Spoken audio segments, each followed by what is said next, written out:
Hey there, Wayne Herring, StrongerSalesPeople.com and the Herring Group. Quick video on DISC profiles being used for job benchmarking or matching a candidate to the job that we're looking at. And this comes as a result of a question that was asked by a person who works for a client of mine, a guy named Dave. And Dave has a job that he needs to fill, and the job that he's filling is basically an equipment maintenance position, somebody who's in charge of maintaining and keeping records for trucking equipment, heavy trucks that are hauling intermodal loads, the big containers that you see going down the road. And so Dave called me and he said, hey, I got a candidate and I'm a little bit confused about their DISC profile. I'm a bit confused about their what does the dot mean? What does the star mean? What is their natural? What is their adapted? And are they a good fit for the job or not? Does the distance between the star and the dot mean anything? Does that mean they're a fit, etc.? So I wanted to run through with you a little bit of how you can look at just DISC. Now, there are other ways to benchmark jobs, and in fact, the more sciences we look at for a position, if we take behaviors, which is DISC, but then also add in motivators or driving forces, why they do the job, if we then layer in skills and attributes, what are the things that they believe they've developed proficiencies in, job-related skills, things like leading people, communicating, selling, so on and so forth. The more we add in sciences from TTI, the more accurate the picture will become. However, DISC is a great place to start. And so we're going to talk about this specifically. So real quickly, a bit of a review here probably for most people that'll be viewing this, but I'm going to draw, and excuse me, I'm drawing with a finger pad on a laptop, but I'm going to draw a horizontal and a vertical line. And you'll probably remember that out on the right-hand side of the vertical line is where we're going to have the D and the I, and over here indicates a extroverted focus. So I often, if you've had a class with me or if you've watched one of my videos where I'm at a flip chart, I'll draw the vertical line, the horizontal line. On the right-hand side where I just highlighted, I'll write extroverted. So D's and I's are your extroverted, your outgoing behavior styles. Left-hand side, we always write introversion, a tendency to be more inner focused, introverted, able to concentrate and focus on internal things in solitude, right? These are introverted tendencies, and the S and the C are introversion. At the top, the D and the C are both indicative of a task focus, so we'll normally write the word task at the top there. And then down at the bottom, we'll write the word people, because your I and S behavior styles are more people focused. So in the case of this specific candidate that we're looking at, one question that's often asked is, do the numbers mean anything? Well, yeah, kind of. They mean something, but not what you might think. All that they mean is, in the old days, they used to print out reports and it would give you a number for a person's natural behavior style, 20 in this case. And then it would give you a number for a person's adapted behavior style, 21 in this case. And then we would have a big chart on our wall, and we would go to that big chart and we would take the number 20, we would take the number 21, and we would plot manually the dot and the star. In today's world, we don't generally do that anymore, and sometimes the numbers throw them off. The numbers don't mean anything. They're not a score. It's just to position you on this wheel with where the person's at. So the person that Dave was talking to, who's applying for this job, their dot is their natural behavior style. And remember, natural behavior style is how you are when you are perhaps with your hair hanging down, so to speak. Now, I don't have much hair, so that's not saying much, but hair hanging down on the weekend, relax. This is who you'd like to be. This is who you are naturally. Or in the work environment, what can happen is, when this is who you are under stress and pressure, you'll revert back to your natural state. So for some of you, your hair hanging down is actually not even a good description, because your hair never hangs down. You're always go, go, go, do something else, get the next task done or whatever, and that's how you are when you're in your preferred natural state. For some of you, you literally let your hair hang down and your reaction is relaxed, passive, and that's how you behave naturally. So the dot is who we would like to be in our most natural state. The star indicates, because this person doesn't work in this role, this person doesn't work for this company, and the star is going to be their adapted behavior style. So your adapted behavior style is sometimes called the mask behavior style, like you're wearing a mask for Halloween, because this is who you are pretending to be. And I don't mean pretend in a bad way, but this is how you act at work most of the time. This is what you think the role requires in terms of behavior. Does the role require you to be more extroverted or more introverted, more task focused, more people focused, more like a D, more like an I, more like an S, more like a C? And we can all adapt to any of the positions. We're all capable in a moment to adapt to any of the behavior styles. When somebody is applying for the job and they answer the instrument, the TTI instrument, the way that their adapted style is going to show up is going to be based on how they perceive the job needs to be done.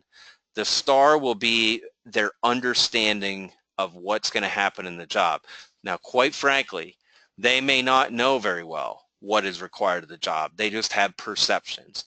So all I look at when I'm benchmarking or comparing a person to the job, the star only tells me how they think the job needs to be done. And in particular, we look at the shift direction.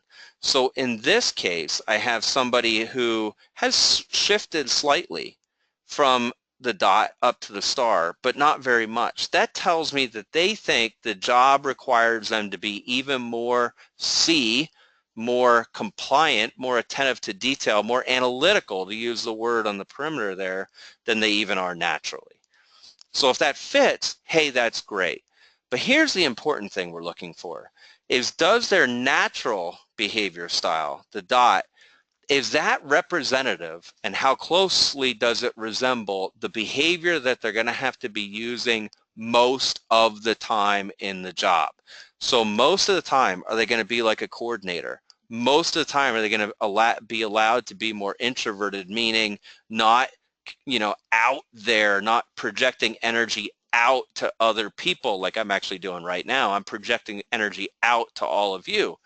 Well, this person is going to prefer to rather be more receptive and more bringing information in and analyzing and looking at things and putting details together, reports together in a place where they can concentrate without outside noise from somebody like me. And I don't say that as a shot at myself. I'm in the persuader box. I'm over on the right. I tend to graph over here. I'm a DI. In certain job roles, DI is the style that you need to bring to work most of the time. This person could do what I'm doing right now. They may not do it with the same inflection, or they may not do it with the same level of energy, but they could do a training video. They could do, and I'd be comfortable on camera right now. They would be comfortable on camera. They wouldn't be comfortable on camera, sorry. They could be on camera. Everybody can do all of these behaviors for brief amounts of time.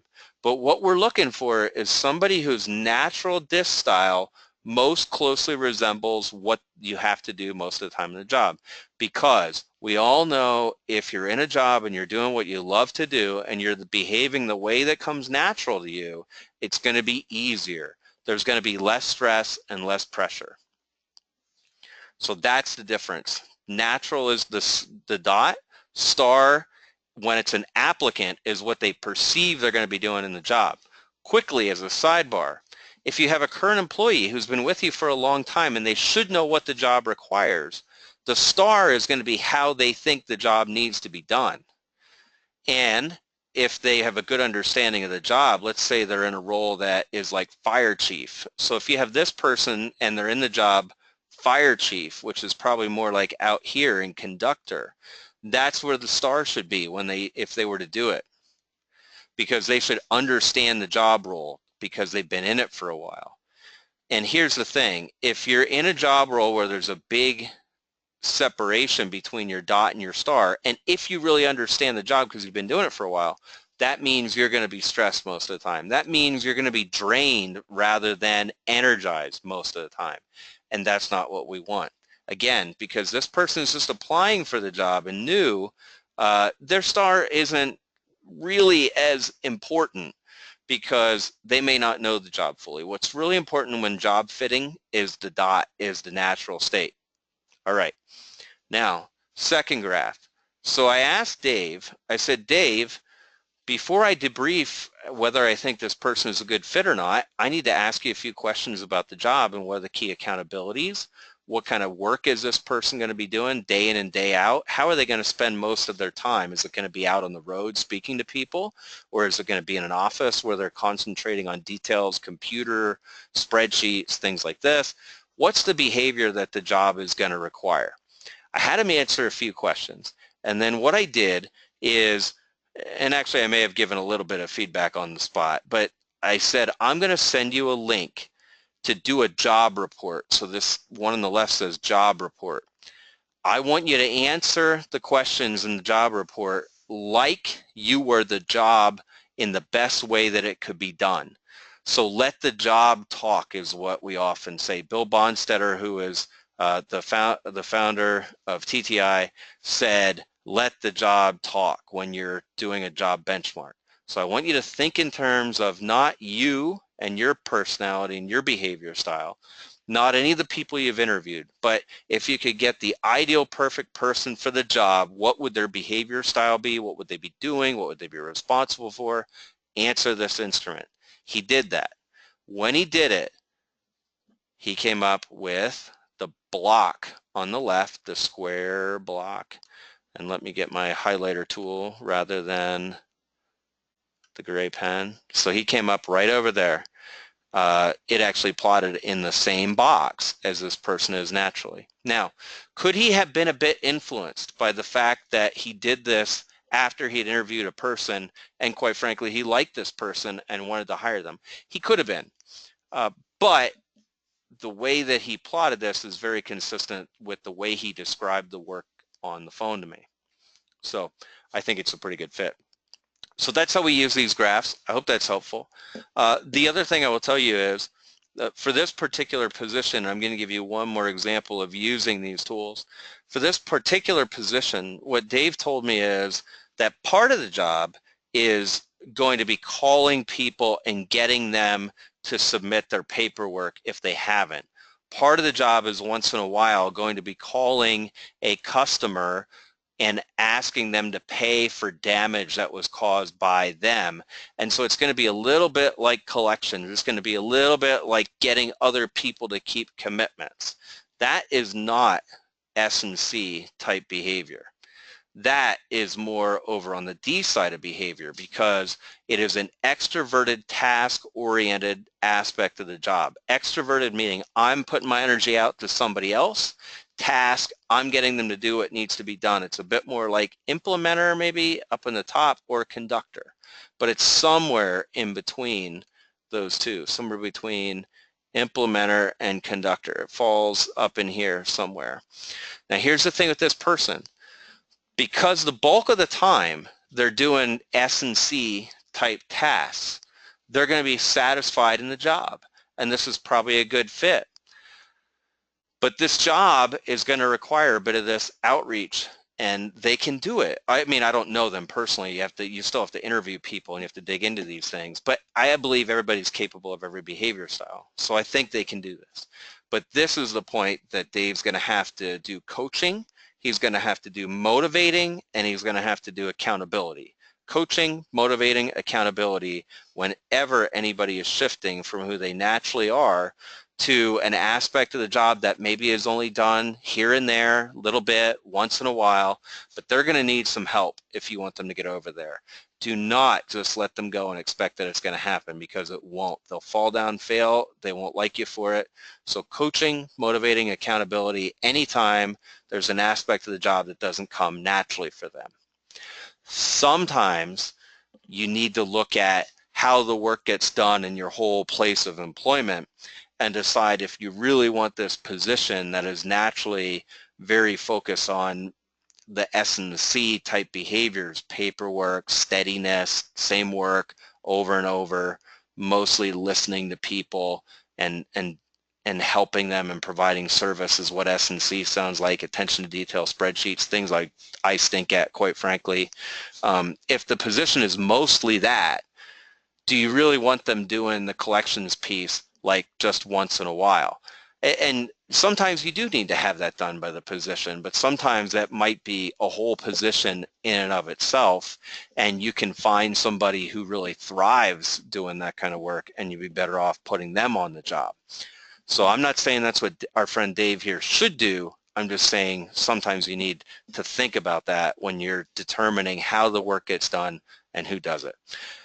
Dave, this was primarily for you. I hope that that helps, but I believe it may also help some of your peers and anybody else who watches this video. So great questions you asked me today. I appreciate the opportunity to be of service and help you out with those things. Just in case I'm using this as a video for people who are not current clients and you'd like to know more about DISC and benchmarking and how you use this on the job, I'd be happy to chat with you about that. It's wayne.herring@theherringgroup.com is my email address that I use most often. My website is strongersalespeople.com, and love to have a chat with you if there's anything I can help with. Have a great day. Thanks.